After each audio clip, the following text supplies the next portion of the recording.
Hello everyone. और आज हम इसी चैप्टर को कंटिन्यू करेंगे, differential equation of first order but not of first degree. और जो आज हम इसमें क्वेश्चन सॉल्व करेंगे वो किस कैटेगरी के होंगे? Solvable for x. तो मान लीजिए हमें डिफरेंशियल इक्वेशन दी जाएगी कुछ इस टाइप की। Suppose we have differential equation f of, तो हमारी डिफरेंशियल इक्वेशन में x होगा, y होगा और p की पावर्स में कुछ भी टर्म्स हो सकती हैं। तो स्टेप 1 हमारा क्वेश्चन में ये रहेगा। Let me right step 1। सबसे पहले स्टेप में हम दी गई डिफरेंशियल इक्वेशन को इस फॉर्म में लिखने की कोशिश करेंगे कि x एक तरफ आ जाए और बाकी तरफ हो जाए y और टर्म्स ऑफ p। तो अगर ऐसा करना पॉसिबल है तब हम इस कैटेगरी से सॉल्व कर पाएंगे। So next step 2। स्टेप 2 में जब x एक तरफ हो जाएगा तो नेक्स्ट स्टेप आपका रहेगा differentiating with respect to y। और जैसे ही आप इसका derivative with respect to y करेंगे तो आपको लेफ्ट हैंड साइड मिल जाएगा dx बाई dy। और यहाँ पर एक नया फंक्शन बन जाएगा जिसमें y भी होगा, p भी होगा और इनके डेरिवेटिव्स आ जाएंगे dp बाई dy। अब जैसा कि आप जानते हैं कि हमने इन क्वेश्चंस में dy बाई dx को p पुट किया हुआ है, तो सिमिलरली dx बाई dy को हम स्टेप 3 में लिख सकेंगे। तो लेफ्ट हैंड साइड पर ये वाला पार्ट हमारा हो जाएगा 1/p f of y p dp by dy। और ये अब हमारे पास एक इक्वेशन हो जाएगी। तो this is an equation, rather differential equation बन गई है ये, differential in variable y and p। और अब हम इसे अपने प्रीवियस मेथड से सॉल्व करेंगे। तो स्टेप 4 रहेगा इन्हें सॉल्व करना। तो सॉल्व एंड फाइंड सॉल्यूशन। तो मान लेते हैं जो सॉल्यूशन आएगा वो कुछ इस तरह से आएगा। वो एक फंक्शन होगा जिसमें y भी होगा, p भी होगा और c भी होगा। तो हम जानते हैं फर्स्ट ऑर्डर की डिफरेंशियल इक्वेशन हो तो उसमें एक ही कांस्टेंट आ जाता है। तो मान लेते हैं कि ये जो हमारे पास शुरू में इक्वेशन थी ये थी इक्वेशन 1, मिडवे जो हमें ये इक्वेशन मिली थी ये थी इक्वेशन 2 और फाइनली ये थी इक्वेशन 3। और अब स्टेप 5 और लास्ट स्टेप में हमें क्या करना होगा, क्योंकि ये जो सॉल्यूशन निकला है वो इस इक्वेशन का है और हमें फाइनली यहाँ सॉल्यूशन निकालना है। तो स्टेप 5 में अब आपके पास बिल्कुल लास्ट जो सॉल्वेबल फॉर y के स्टेप्स थे ये बिल्कुल वही होने वाले हैं। तो या तो आप फर्स्ट और थर्ड को सॉल्व करके p को इलिमिनेट कर लीजिए। तो इधर eliminate p from 1 and 3rd and find solution। तो मान लीजिए वो जो भी फंक्शन बनेगा उसे फाई कह देते हैं और उसमें आ जाएगा x, y और c। और अगर p को इलिमिनेट करना इजी नहीं है, if eliminating p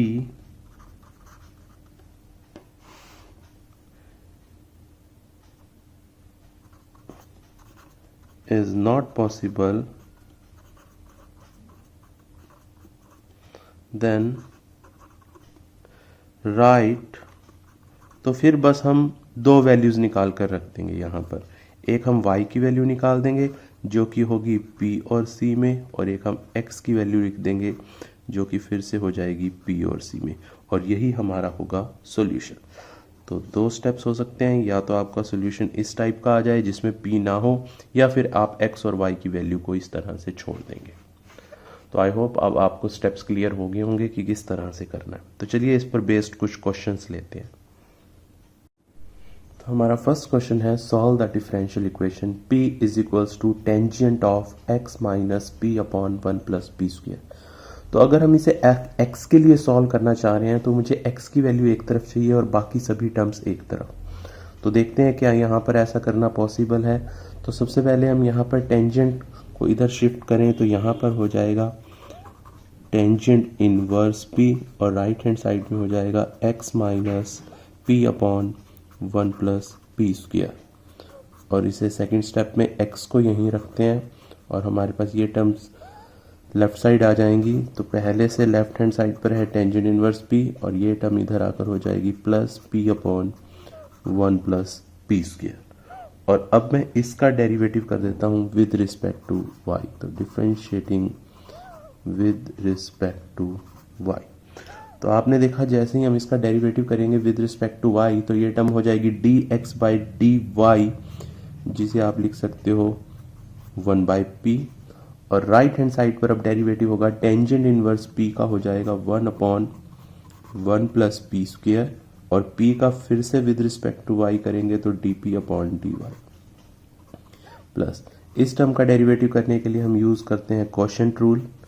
तो डिनोमिनेटर का हो जाएगा स्क्वायर, डिनोमिनेटर रहेगा एज इट इज, न्यूमरेटर का होगा डेरिवेटिव तो p का विद रिस्पेक्ट टू y हो जाएगा dp by d y minus p as it is और यहाँ डेरिवेटिव आ जाएगा 2p dp by d y. और इसे फर्दर सॉल्व करते हैं तो लेफ्ट हैंड साइड पर तो है 1 by p 1 upon 1 plus p square dp by d Y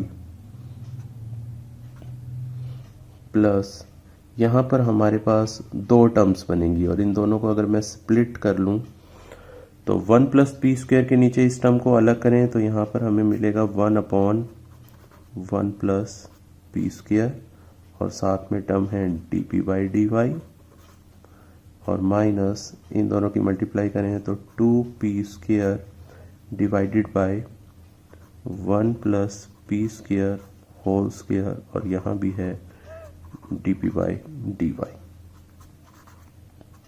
तो इन तीनों ही टर्म्स में से कॉमन लिया जा सकता है dp बाई डी वाई और यहाँ पर जो हमारे पास टर्म आ रही है तो इन दोनों को अगर हम कंबाइन कर दें तो 1 अपॉन 1 प्लस पी स्क्वायर और 1 अपॉन तो ये हो जाएगा 2 अपॉन 1 प्लस पी स्क्वायर और माइनस एक dp by d y common लेने से यहाँ टर्म आ रही है 2p square upon 1 plus p square whole square. तो नेक्स्ट स्टेप में यहाँ पर हम कॉमन ले लेते हैं जो कि आ जाएगा 1 plus p square whole square, dp by d y outside है और लेफ्ट हैंड साइड है 1 बाई पी। तो यहाँ जो फर्स्ट टर्म बन जाएगी 2 की मल्टीप्लाई हो जाएगी 1 प्लस पी स्क्वायर से तो मिलेगा 2 प्लस 2p स्क्वायर और यहाँ से आ जाएगा माइनस 2p स्क्वायर तो 2p स्क्वायर कैंसिल हो जाएंगे। तो अभी तक हमें मिला 1 अपॉन p और इस ब्रैकेट से जो टर्म आ रही है वो है 2 upon 1 plus p square whole square और यहाँ है dp upon d y. Next step में अब हम यहाँ पर इजीली देख सकते हैं ये डिफरेंशियल इक्वेशन बन चुकी है p और y में और इसे अब किस मेथड से सॉल्व करें।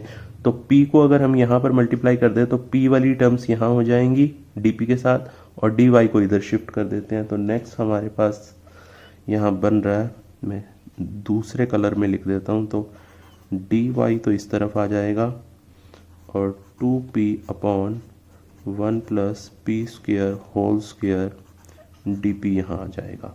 तो वेरिएबल सेपरेट हो चुके हैं और नेक्स्ट स्टेप में अब हम इसका ले लेते हैं इंटीग्रेशन। तो चलिए मैं इसे इसी जगह पर कर देता हूँ ताकि हमें प्रॉब्लम ना आए।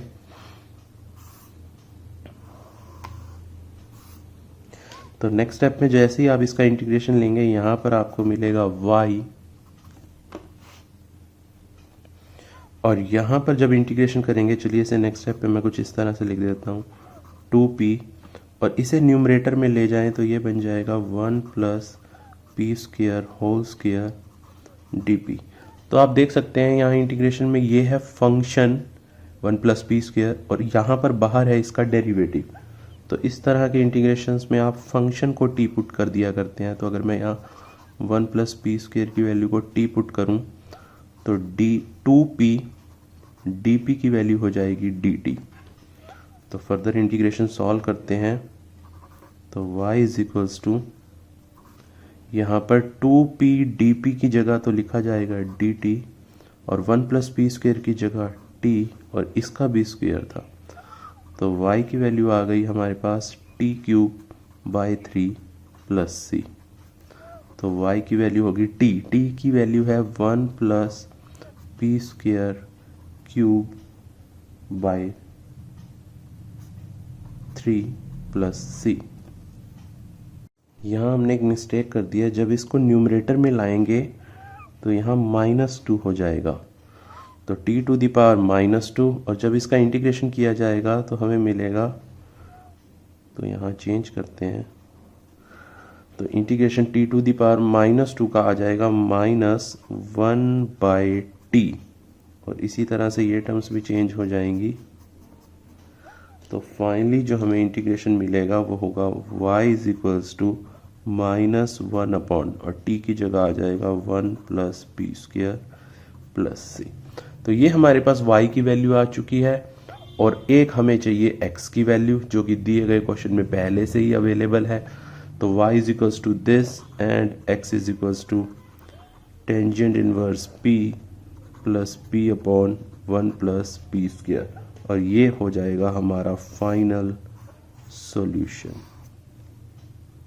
तो आई होप आपको ये मिस्टेक समझ आ गई होगी और क्वेश्चन कंप्लीट क्लियर होगा। तो नेक्स्ट क्वेश्चन है सॉल्व दिस डिफरेंशियल इक्वेशन, और हम अब देख सकते हैं कि इस पूरी डिफरेंशियल इक्वेशन से भी x की वैल्यू निकाली जा सकती है। y की वैल्यू में प्रॉब्लम हो सकती है क्योंकि दो टर्म्स में है, लेकिन x निकल आएगा। तो अगर 4xy को मैं राइट हैंड साइड शिफ्ट करूं तो ये टर्म हो जाएगी 4xyp, और यहाँ पर हमें मिलेगा p cube plus 8y square, और यहाँ से फाइनली हम x निकालें तो 4yp से डिवाइड हो जाएंगे, तो p क्यूब अपॉन 4yp और plus 8y square upon 4yp, और फाइनली हमारे पास जो x की वैल्यू होगी वो है, तो यहाँ एक p कैंसिल हो जाएगा, तो यहाँ आ रहा है p स्क्वायर अपॉन 4y, और प्लस यहाँ 4 कैंसिल कर देगा 8 को तो 2, और एक y कैंसिल हो जाएगा तो 2y अपॉन p। तो ये है अब हमारा फाइनल जो x हमें मिल रहा है। अब इस डिफरेंशियल इक्वेशन को हमें सॉल्व करना है, तो बिल्कुल उसी तरह से स्टार्ट करते हैं। नेक्स्ट स्टेप में रहेगा differentiating with respect to y। तो y से इसका डेरिवेटिव करने पर फर्स्ट टर्म बन जाएगी dx अपॉन dy जो कि है 1/p, और यहाँ डेरिवेटिव करने के लिए फिर से अप्लाई करते हैं प्रोडक्ट क्वोशिएंट रूल, तो 4y का स्क्वायर हो जाएगा, तो ये बन जाएगा 16y square, 4y as it is, p square का डेरिवेटिव हो जाएगा 2p dp by dy minus p square रहेगा एज इट इज, और 4y का डेरिवेटिव हो जाएगा 4। सिमिलरली यहाँ भी अप्लाई करते हैं क्वोशिएंट रूल, तो divided by p square, p as it is, 2y का आ जाएगा 2 minus 2y as it is, और p का हो जाएगा dp बाई dy। अब नेक्स्ट स्टेप में यहाँ से dp बाई dy वाली टर्म्स को अलग सॉल्व करते हैं, तो यहाँ जो फर्स्ट टर्म बनेगी वो हो जाएगी 4 इंटू 2 8yp, और डिनोमिनेटर को अलग कर देते हैं 16y स्क्वायर, और साथ में है dp by dy minus 4p square divided bye 16y square plus 2p divide by p square, तो यहाँ से हमें मिलेगा 2/p, और minus 2y divided by p square, और साथ में है dp बाई dy। यहाँ भी कैंसिल हो जाएगा, तो 8 कैंसिल कर देगा 16 को, और एक y से एक y हो जाएगा कैंसिल। तो यहाँ कलेक्ट कर लेते हैं अब कौन कौन सी टर्म्स हमारे पास बच गई हैं, तो 1/p, तो दो टर्म्स में है dp बाई dy, तो इनमें से dp बाई dy को ले लेते हैं कॉमन। यहाँ पर टर्म है p अपॉन 2y, और यहाँ से हमें मिल रहा है minus 2y upon p square, और जो दो टर्म्स हमारे पास हैं वो है माइनस, तो 4 कैंसिल कर देगा 16 को, तो minus P square upon 4y square and plus 2yp। अब नेक्स्ट स्टेप में मैं कलर डिफरेंट ले लेता हूँ।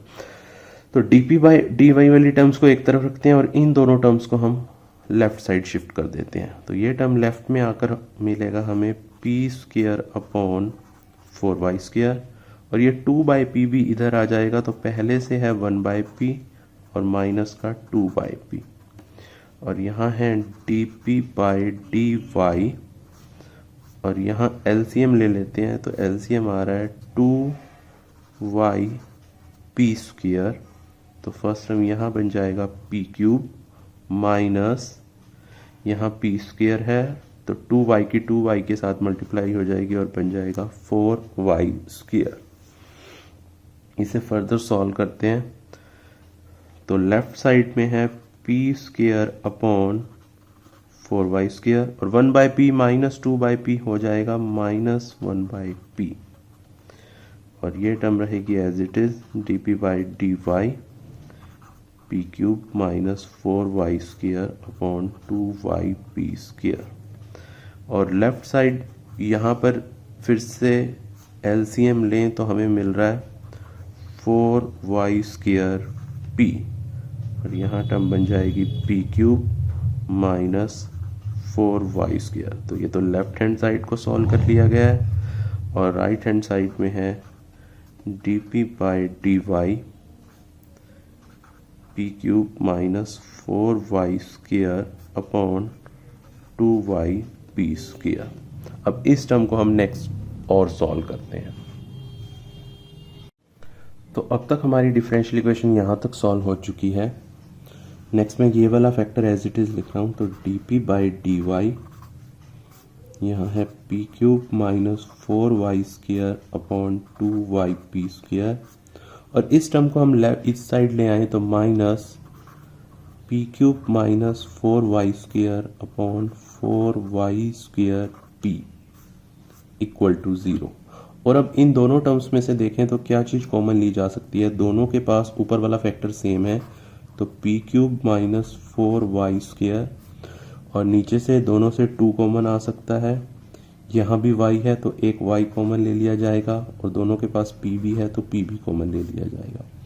तो यहाँ पर जो टर्म बचेगी हमारे पास, तो 2 कॉमन हो चुका है y, तो एक है 1/p, साथ में है dp बाई dy माइनस ये टर्म कॉमन आ चुकी है, और यहाँ पर है 1/4 में से 2 कॉमन लिया तो 2, और एक y कॉमन लिया, p भी कॉमन आ चुका है, इक्वल टू 0। अब इन दो टर्म्स की मल्टीप्लाई 0 आ रही है, तो सॉल्यूशन तो हम सिर्फ यहीं से निकाल पाएंगे। तो नेक्स्ट हम लिखेंगे for solution we take this part is equals to 0। तो 1/p dp by dy minus 1/2y equal to 0, और इसे और सॉल्व करें तो 1/p dp by dy is equals to 1/2y। और अब हम यहाँ पर वेरिएबल्स को कर देते हैं सेपरेट, तो dy को इस तरफ शिफ्ट कर देते हैं, तो और 2 को अगर मैं इधर शिफ्ट कर दूं तो 2/p dp is equals to dy by y। और जैसे ही वेरिएबल सेपरेट हो जाए नेक्स्ट स्टेप होता है टेकिंग इंटीग्रेशन। तो इंटीग्रेशन ले लेते हैं अब हम यहाँ पर। तो इंटीग्रेशन हो जाएगा 2/p dp, और यहाँ इंटीग्रेशन हो जाएगा 1/y dy। तो इस पार्ट का इंटीग्रेशन हमें मिलेगा 2 log p, यहाँ आ जाएगा log of y plus log of c। तो इसे लिखा जा सकता है log ऑफ p स्क्वायर, और ये बन जाएगा log ऑफ yc। तो फाइनली p स्क्वायर की जो वैल्यू आ रही है वो है yc। और सॉल्यूशन आने के बाद नेक्स्ट स्टेप होता है या तो हम p को एलिमिनेट करें या फिर हम x और y की वैल्यू निकाल कर क्वेश्चन को एज इट इज़ छोड़ दें। तो आप यहाँ से y की वैल्यू भी निकाल सकते हो, और दिए गए क्वेश्चन से यहाँ से आपको y की वैल्यू को पुट कर कर x की वैल्यू मिल जाएगी। तो अब मैं क्वेश्चन को यहीं पर छोड़ रहा हूँ, तो आप फाइनल इसका आंसर लिख सकते हैं। यहाँ से y निकल आएगा और उस y की वैल्यू को यहाँ पर पुट कर कर आपको x मिल जाएगा। तो ये रहेगा आपका फाइनल सॉल्यूशन। Thank you.